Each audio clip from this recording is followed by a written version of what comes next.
this 90-90 variation, we're thinking about breathing into the chest and into the pelvis. When we hinge, we need an open butt and an open heart to be able to achieve that strength-based movement. So I'm setting up on a 90-90. I have a thin towel roll that's gonna go underneath my scapula or my shoulder blades. I have head support if needed for my neck and my head. If you had a thinner towel roll, that works great. It'll be a little bit shorter here. So just kind of the one I have. And so what I wanna think about is this chest is a little elevated, but these lower ribs can kind of come down.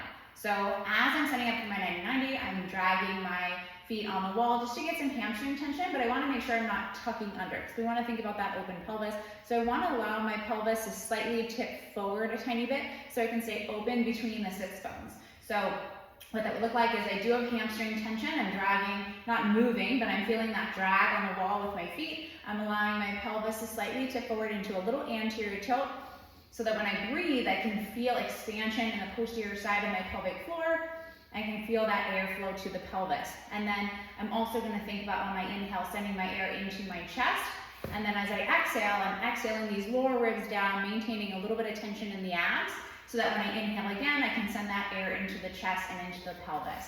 So in our breaths, it's hard for me to talk and breathe at the same time, so I'll kind of take a couple breaths and talk through it. So thinking about dragging, hamstring tension, pelvis slightly tipped forward, thinking about the boobs kind of reaching up towards the ceiling with the towel roll, inhaling into the chest and down into the pelvis. And then as I exhale, think bottom up.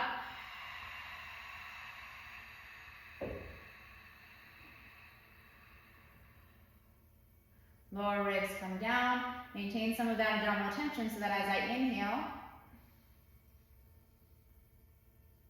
it goes into this chest and down towards my pelvis. So basically breathing into the butt. And then I exhale. Something key to think about is your exhale maybe 4+ seconds.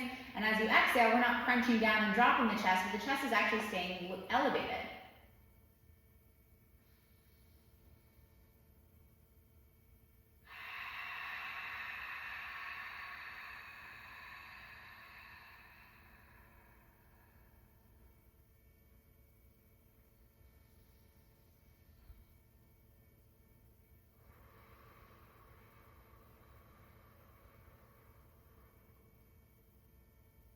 So these are key components for your hinge. Your butt is able to stay open, your chest is able to stay elevated, but we're getting those ribs in a good position.